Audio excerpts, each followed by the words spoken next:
Hello, welcome to Tiny Matters with Dr. K. I'm Dr. Kutso Sibitseba, a pediatrician and fellow parent, helping you navigate this crazy wild ride of raising little humans. Today, we are talking about emotions, specifically the big ones that our tiny people feel. We're talking about tantrums, emotional dysregulation, and all the things that drive us crazy when it comes to our headstrong little people.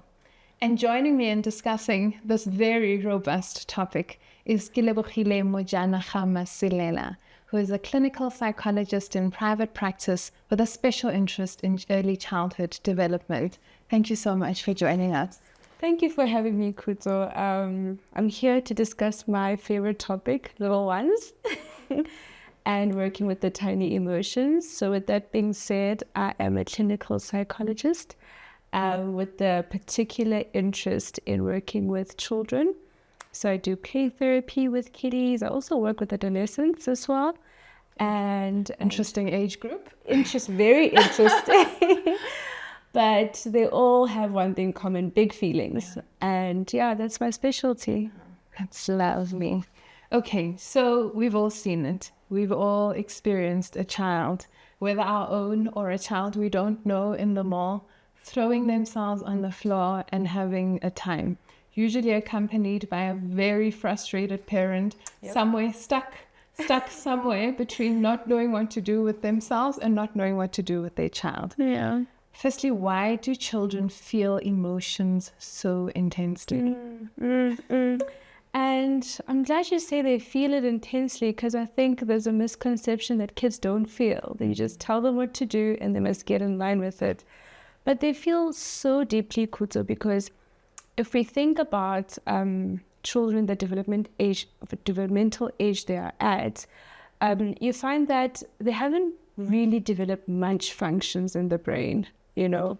And I don't want to go too science into it, but I think it'll help paint a good picture around why they feel so intensely. So when a mommy is pregnant, the first part of the brain that typically forms first is the reptilian brain, right? And if you think about the reptilian brain, it's the part of the brain that's responsible for flight, fight, and freeze. You know, that's your instinctual brain, hence they call it the reptilian brain. And then the part of the brain that develops last is the prefrontal cortex. And just for context, so that's the front part of the brain that's responsible for executive functioning, reasoning, logic. All the things they don't have, basically. All the things that they don't have. So if you imagine a 2-year-old, right, and put them in that context between those two extremes, and then we expect them to know how to reason out and say, I'm in a shop, I should behave well, or, you know, if I behave or if I regulate well, mom will be happy with me. Those are quite executive functioning to expect from little ones, right? Yeah. Because for them, it's about what's happening in the environment and sometimes overly stimulating. But because, again, if we have in mind that the prefrontal cortex is the last part of the brain to develop at 25, you can imagine also this 2-year-old with limited vocabulary.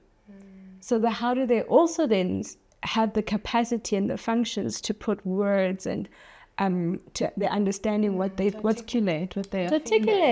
going inside their little bodies. Yeah. So sometimes we expect so much from children, but they're still developing and there's still so many milestones to really reach. And emotion regulation is one of those things that they don't have the words for what they're feeling. They can't make sense of what they're feeling. And when things are overly stimulating, it can dysregulate them. So what's actually realistic? You know, I mean, now it sounds like, sure, we've been expecting too much all along, right? So what's actually a realistic expectation for a toddler? You know, we'll say toddler because that's that tantrum age, right? So what's normal? What's realistic?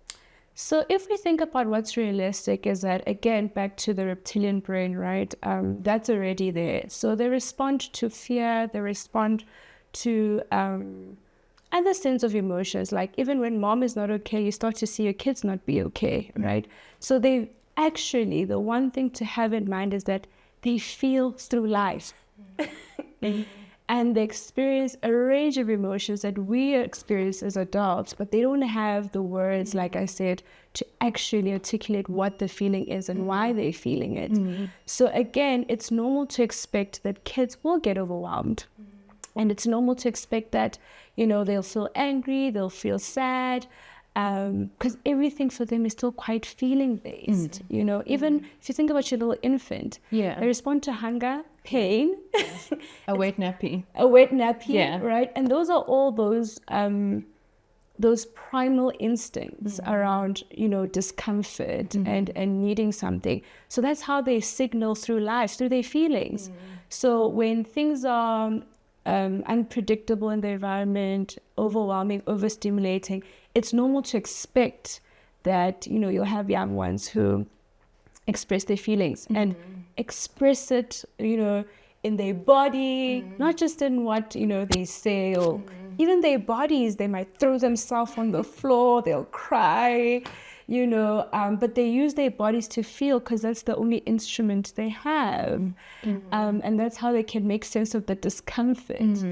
And I think when I speak to mommies, I'm always like, but think about yourself when you're feeling maybe fear. We feel it in our tummy sometimes, where you want to have a big speech or podcast like this, or you want to go to the bathroom all the time. Because there's something bodily about what we experience. So it's normal to expect that whatever the kids are feeling, they'll express it in a bodily way, because they don't have the vocabulary and the mental capacity to process it. Okay. It makes sense now, and if I think about speech development as well, and also the amygdala, in terms of regulating our emotions, I mean, they all kind of develop around 2 to 3, but they really are quite premature or immature at the time where we're experiencing tantrums from our children the most, right? But for you, when would you say is a sign, or what would you say is a sign for a parent that this is outside of normal? My child is doing too much, because often that's how we feel, right? But when is it really too much? When are they doing too much? When is it a call that we need to be worried that there may be something else going on? That's a good question, Kuzo, because I think there's 2 ways to look at it. When it's too much or too little. I think, sometimes we react to the too much because it's so loud, it's so visible. Hard to ignore. It's hard to ignore. But there's also the too little, where a child doesn't necessarily play, doesn't express anything, and I'll talk to that part, which is the regression. So if you've seen your child sort of developing quote unquote normal milestones, they're learning how to talk, they're exploring the environment, they're crawling, they're walking, they're curious, put Vaseline over their bodies and flour in the kitchen.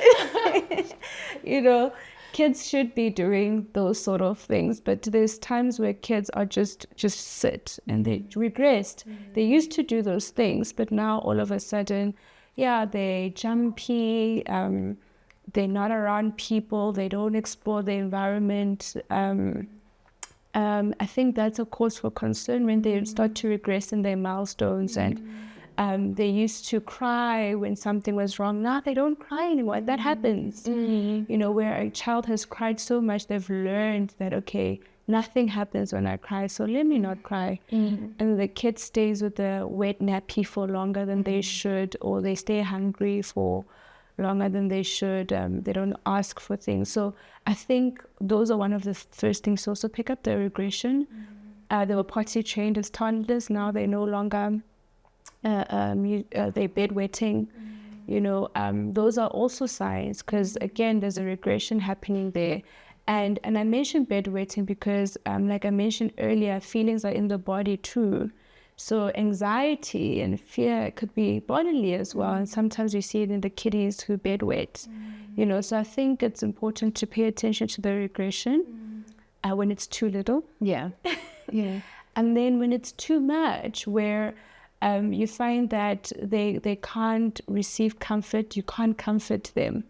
It's okay, and it's normal that children will, like I said, they're exploring their big feelings and their bodies, and it's okay that they will, have these tantrums. It's actually quite normal around the terrible twos, right? They're learning their autonomous power. We said we'll change the name to Terrific Twos. Oh, okay. Well, during the Terrific Twos, they're earning their power and trying to really, really gain their space over their bodies. But I suppose, a child still can receive comfort, a deregulation where you're able to sort of calm them down. So when they are inconsolable, it's one of the things to really look out for.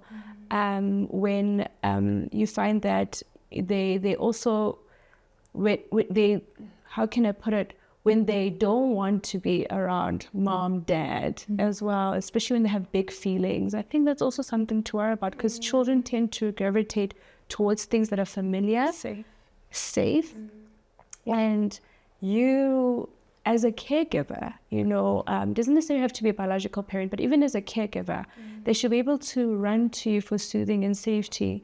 But when they start not doing that, I think also it's one of those things to be worried about. Yeah. It's actually so sad. I mean, I think you said some pertinent and very critical things. I mean, for me, the thing about, doing too little, when a child does too little, because that's the good child, right? That's the one you can go anywhere with that child and he's just going to sit there and he's not going to talk to strangers and he's not going to run off on his own. And we're often less worried about that child, and I think it's massive that you mention, that the good child is actually a child for us to worry about, because they may not be feeling safe enough to act out what they are really feeling. Yeah. And we know from what you said that they are feeling a lot. Yeah. And just to add to that, because I think it's so important, especially the playing part.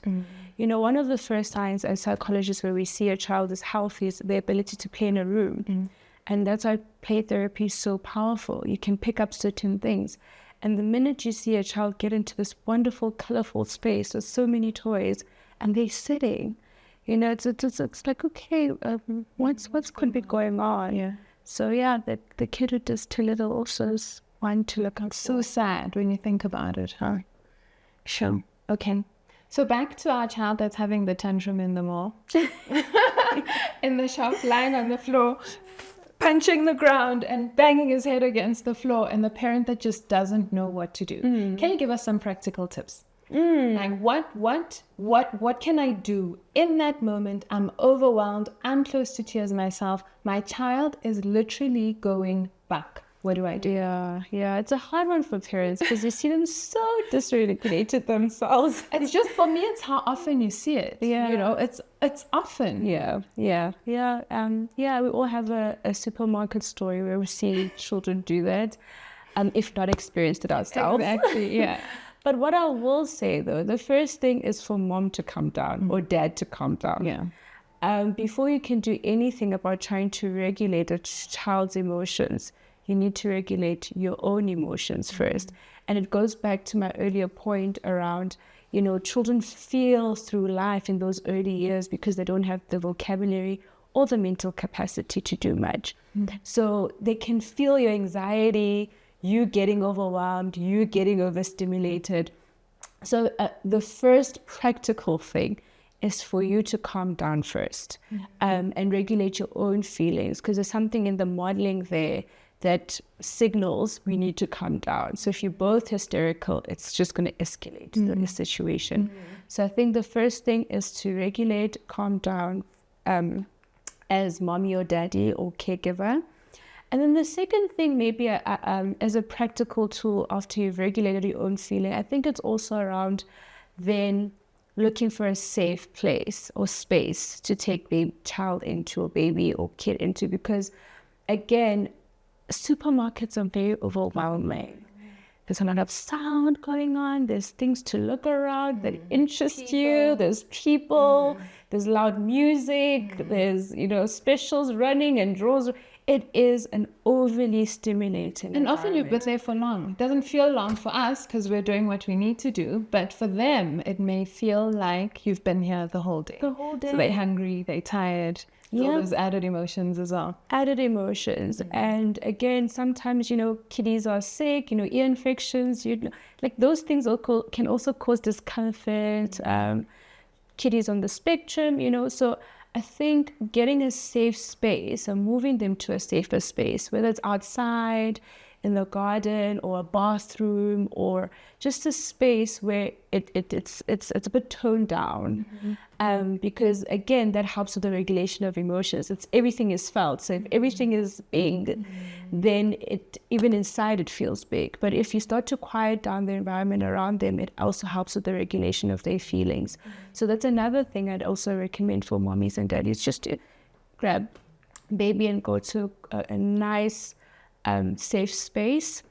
And then another sort of practical thing could be also lowering down to their level. I've seen that. I've seen a lot of parents do that. Yeah. And it is very effective because, again, really if we put ourselves in their space, in their mental headspace, there's these big things, big colors, big people. There's something about coming down to their level that can help them feel heard or seen. Because before you can start to validate their emotions or help them figure out what's going on, as you also trying to figure it out, to have that, a short validation. Yeah, that's the word I was looking for. Validation in somebody being low, looking at you in the eye. Okay, I'm here. They see that you're not hearing it, but they see because everything has already been so stimulating. And then being able to okay, what's wrong? Or, okay, are you tired? Is it too much? Are you feeling angry? Because often sometimes about a toy they didn't get, or how supermarkets put the chocolates and the sweets and the toys in the aisles. Just before you pay. Before you pay. It's you're very angry that mommy didn't get that or daddy didn't get that for you. So it's about being able to have a conversation, but now your tone is low, you are lower, you've de-escalated the environment, the situation. So their bodies are also able to kind of regulate. That's what's sort of happening around them. So a lot of it's mostly, even if it's not doing what I'm saying verbatim, but I think the one thing to hold in mind is about putting yourself in their mind space and how do I calm down their space. And whichever situation you're in, whatever you feel can help calm down the environment around them is going to help calm down their inner world. And that's sort of, we live in this age of responsive parenting. We hear that term a lot, responsive parenting. And I mean, it's great. And I imagine in the future, our children are going to be great, these perfectly securely attached adults who know what to say, how to say it, know what they feel, and know, really are self-aware. But I often worry that it doesn't put enough focus on what parents are going through, and I mean, that parents are going through a lot. And a lot of the time they're trying to navigate their own struggles, their own emotions, their own frustrations, their own challenges at work, at home, or whatever the case may be. What do we do in the home? How do we build that kind of emotional literacy in the home before we go out into the supermarket, where despite our own kind of turmoils or whatever we may be going through, we're able to foster an environment that feels safe and nurturing for our children. I had two thoughts as you were saying that. I think one of them is taking me back to the previous question you'd asked, just around, the practical ways. I think just to segue into answering this question you just asked me is that one of the other things with that situation is that it's important to practice helping your child regulate their emotions in the home before trying to do it in a supermarket. Because here you are overwhelmed yourself as mom or dad, and your child is overwhelming, and now you're trying to enforce rules that you want them to act on. I said stop it, and you want the kid to stop. But you've never really helped them regulate in the home environment, where you find that now you want to introduce new ways of parenting in a stressful environment. Never gonna work. It's not gonna work. It's not gonna work because now you're overwhelming the child. Who's this mom? Who's this dad? Why are they speaking to me this way? And then we expect them to respond to our panic and our frustration in a new overwhelming situation and circumstance, whereas we could have tried those strategies already from the home environment, that when they do happen and the kid does get dysregulated in public, you know how to respond to it, or you can respond in a way that feels familiar to the kid, that doesn't overwhelm or escalate the already stressful situation. So that's the one aspect. And then the second one, just to then directly answer the question that you have, I think a big part of it is modeling. And I'm going to say modeling because modeling actually takes it back to the parents. And why it goes back to the parents, Kuzo, is because, again, children feel a lot and they feel the environment, and their caregivers create a space and an atmosphere where children can feel safe. And that's why usually, even when I see parents for parental counseling, I'm always saying to them, if you're not okay, kids are not going to be okay. And because I do find, especially with single parents, they pour so much into their kiddies because they want to give them everything that they can. But when you pour so much and deplete of yourself, you expect that, okay, but the children are okay. And then you wonder why they're still not okay, especially as growing kiddies and they get into their preteens and teens. And you're like, but I gave you everything. You know, wondering why your children struggle with emotion regulation. But part of it is, you know, you weren't okay, but you told them you were okay. So what are you modeling? That maybe there's certain feelings that aren't okay to express. Because, you know, children do feel, like I said, before they reason. So if they see you low in the home environment, they're going to respond to that. And if what comes out of your mind, like, no, mommy's okay. It's incongruent. It's incongruent to what's actually happening, you know. So the biggest part of it, and it is modeling. And what that looks like is, you might have days, like you say, life is stressful as a parent, and you had a really, really bad day, or somebody really made you mad at work, and you're upset, and you get home and you have all your children there waiting for you. And even in that, and then the kiddies come all excited, but you're not there. Yeah. It's okay to say, you know what, actually, mommy's not okay. And you can even start using, that's where you introduce feelings, because again, how children learn feelings are okay and what they are is by use of actual terms of the feelings. You could say, you know, mom is quite upset, you know, and they're like, okay, upset is a feeling. And then you're like, but you know what, actually, because mom is feeling upset, I'm just going to go watch my favorite TV show and I'm going to be okay again. So now you're also modeling that as much as you have this feeling, there's always something you can do about it. Yeah. Because now the inverse is telling kiddies that you're upset, and then they don't know what to do with it. And then they're like, oh, it's a big feeling. Yeah. And mom is never going to be happy again. Because remember, their reasoning capacity. Yeah. So they think you'll never be happy again because your boss said something mean to you. But by being able to show them that there's a way of coping with every single feeling, right? And say, you know what, yeah, I am upset, but I'm going to eat my favorite chocolate bar and I'll be happy again, or I'll be good, you know? And then they're able to say, oh, there's no impossible feeling to get there's over. no feeling that's too big. That's too big, you know? If, you know, you're feeling scared and be like, you know, actually, mom is feeling a bit scared. Oh, you're feeling scared. Because, again, school kind of introduces these things, but when you model it, it hits home a little bit better because they see it and they learn from how they see you do it. So if you're like, I'm feeling scared, and you know what, when mommy feels scared, she just needs to squeeze a little ball and then it helps her gain courage. Then they introduce vocabulary and feelings like courage. And they can ask you, what does courage mean? But again, what you're modeling is that it's okay to feel whatever feeling it is, whether it's happy, sad, angry, confident, you know, you can feel all those feelings, but there's always something you can do about what you're feeling.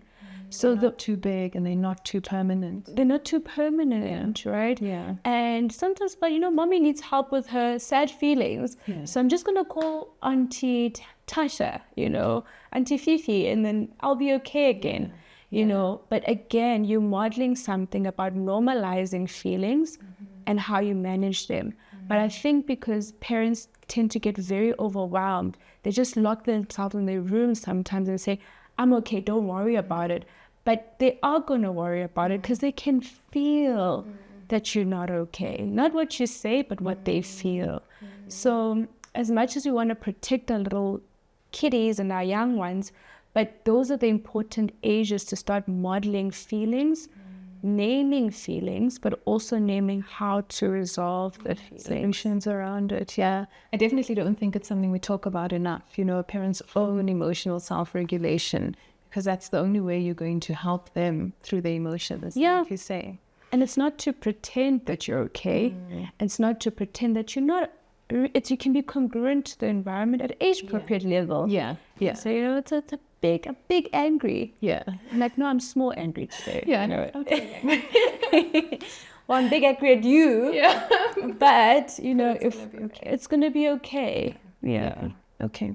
All right. So then when do we know that, okay, it's time to see Lebo, it's time to call you. Now, this is too much. I'm not managing with the way my child's emotional outbursts are going. These tantrums are too frequent. When is it time? What are the red flags that signal that we should maybe be looking for further evaluation or help?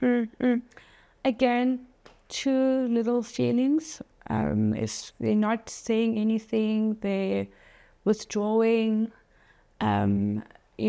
Kids should feel, so like I said, when they start withdrawing, regressing in their milestones, you already done potty training, but now again, bedwetting, they're scared of the dark. It gives them the big fear, but they can't quite articulate it, so I think really, really the regression is always a big sign around, not being okay. And then when feelings, there isn't a way in which they can be consolable. And you see it in the way in which they outbursts, they're not just, also I think an important thing is that sometimes outbursts can just be in the home environment. And that's a sign, because if you check at school and they're like, no, but at school you have a sweet kitty, your girl is so sweet. Yeah. But at home you sit and wonder, but I'm dealing with a lot. Completely different child. How's this? So that's also a sign. You check across the different contexts, I feel like that happens often though, right? Like where you'll hear the mother say, or often with me with some questionnaires and assessments and stuff, I'll do a school one and I'll do a home one. And the home environment is very different in what they're saying compared to what the teacher's saying, And I feel like, remember we said earlier that you're their safe place, right? You're the place where they feel like they can just be themselves, and they're loved and they're held and it's okay, right? When does that then become too different? When is it too worrying that you are a completely different child at home and a completely different child at school? From the minute you spot that, it's a reason to worry. Because again, how do we check if behavior is congruent? Those are one of the assessments we do, like if the child is a good child at home, but at school there's always problems, disruptive, won't sit still, back chats a lot, and you're like, no, but my child at home isn't like that. So again, from the minute it starts to happen, that's worrying, and you start to think about what's actually happening at school that's causing them to be so emotionally dysregulated. I think even with the popular one I tend to get is children who have a tummy ache every time they have to go to school. Yes. And, I see the frustration with a lot of mommies and daddies, like, no, but they find during the weekend or immediately when I say, okay, stay home, and then they're running around and they no longer have a tummy ache. But you find that they generally do have a tummy ache when they have to go to school, because again, with those little ages, emotions are bodily. They're not just in the feeling, they're also what's going on, are they regressing? So you find that with a kiddie having a tummy ache every time they have to go to school, instead of trying to punish the behavior, it's about thinking and we're trying to understand what could be happening at school that this kid has a tummy ache every time they have to go to school. It's their body's signaling a distress, because the stress is not, like I said, always in what they say, but what is happening inside their bodies. So even those sort of things where it's like, no, man, there must be something happening at school, right? So we check contexts, and when the contexts are also quite different, it's a reason to worry. Another, with the young ones, especially with ADHD, attention deficit and hypertensive disorder, you find that, some parents may think their kids are ADHD because they don't sit still at home.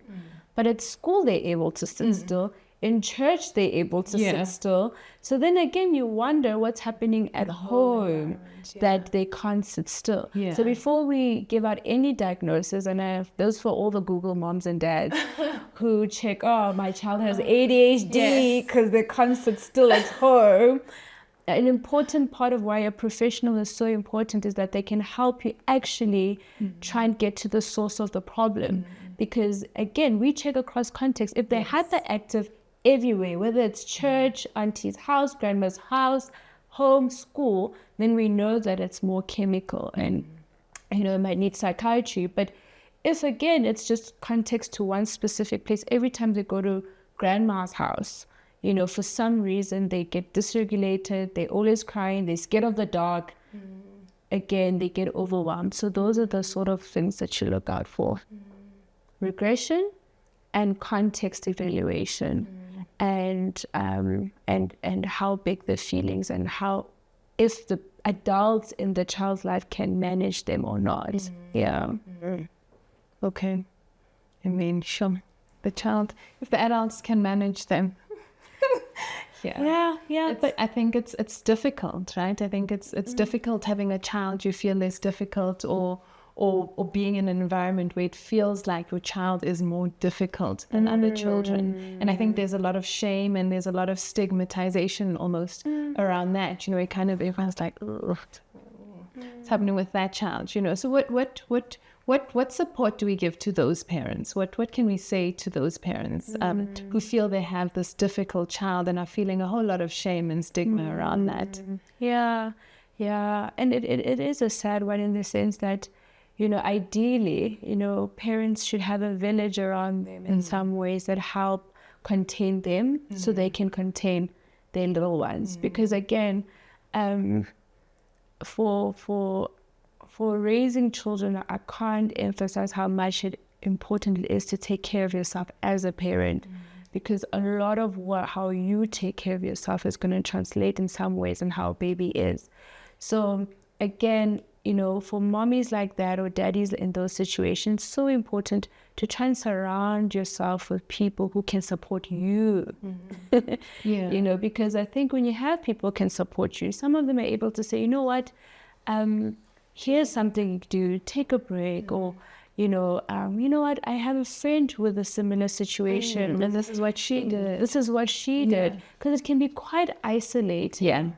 When you have a difficult little one, and now you can't go out and see friends, family, because you're worried about how baby is going to be. Then you start to isolate, and you're tired because of work, and it can be so overwhelming, so frustrating, and so lonely.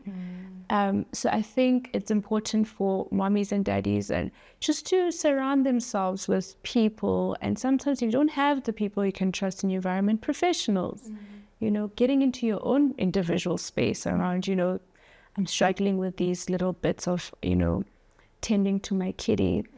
And just surrounding yourself, I think. And then with that, after you've sort of also gathered a little bit of a village for yourself to be able to contain your feelings. And then we can start thinking about containing little ones' feelings, right? Like I said, if you dysregulated, they dysregulated. So once you regulate and you see, but the problems are still persisting, then again, you're able to tend better and be more attuned rather to what's going on with baby, because you're attuned with your own feelings. Now it's like, okay, but I'm okay. But there's still something that just feels overwhelming about baby. And that's when you think, okay, maybe it might be helpful to get professional help with psychologists, OT, sometimes it's sensory. Yeah, we see that quite a lot. I'd imagine. Yeah. Unfortunately, by the time a child is, at that point where we're sending the child to be seen by an occupational therapy, I feel like so much damage has happened. The parents are overwhelmed. The family structure has broken down. the child has heard all these bad words. They've been called the difficult child, or the bad child, or the tantrum king, or whatever the case is, but they've just been subjected to so much as a family by the time we're getting to the point. So I think seeking the help early is so important. And I often say to parents that you almost have to put yourself in the child's shoes. And it's always around the tantrum conversation. So, for example, I'll say to them, so imagine you are having a great day, you come home, everything is fine, they tell you to stop playing, and they tell you you have to take a bath. Okay, so you're upset about that, and then you get in the bath, and actually the bath water is quite nice, and you're actually enjoying your bath, you're chilling in your bath, and you're playing with your toys, and these bubbles, and everything is nice, and then they tell you must get out, but they don't tell you must get out, they pull you out of the bath, and now it's cold, and now you're wrapped in a towel, and now you must change, and you're actually still having fun with the games, and you're actually still enjoying the bubbles. I'm also going to throw a tantrum. You know what I mean? Or imagine I'm playing with a toy that I really like. I'm playing and everything is fine, and then suddenly you take it away. And that's what happens, It's obviously very dramatized because I'm a pediatrician and basically a child. but basically that is what children feel.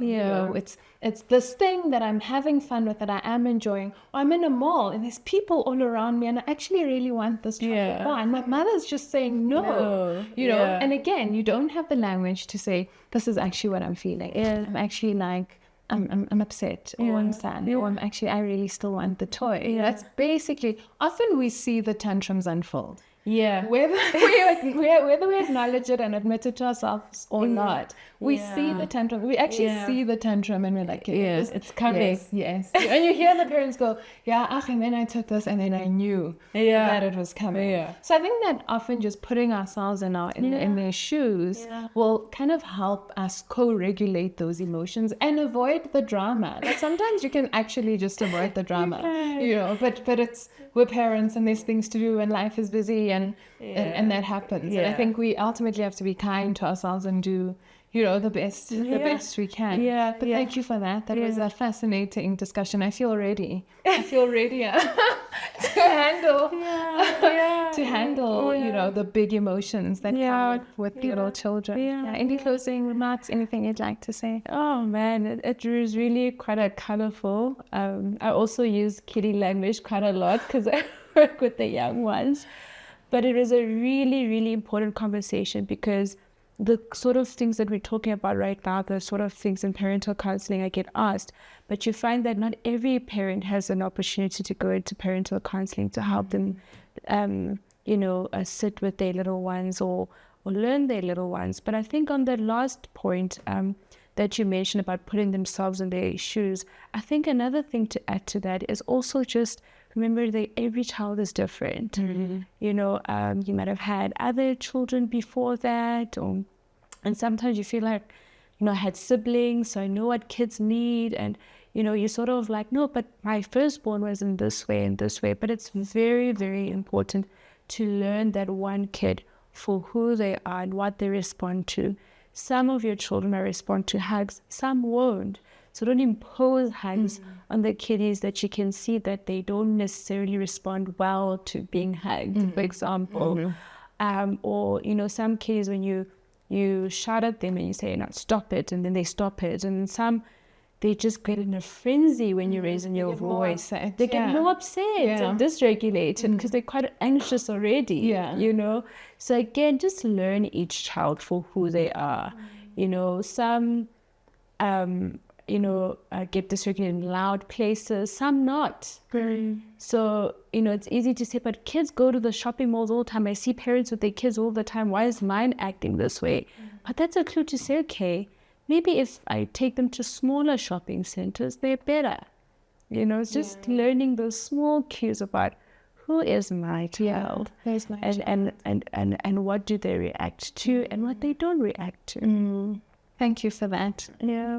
Well, there you have it. Kids feel with their bodies. They don't always feel with their mouths. And And they don't need discipline. Sometimes they just need room to be held, to be contained, and to feel what it is that they are feeling. Thank you so much for joining us. If this episode resonated with you, please share it with a friend. And remember, stay curious and stay kind.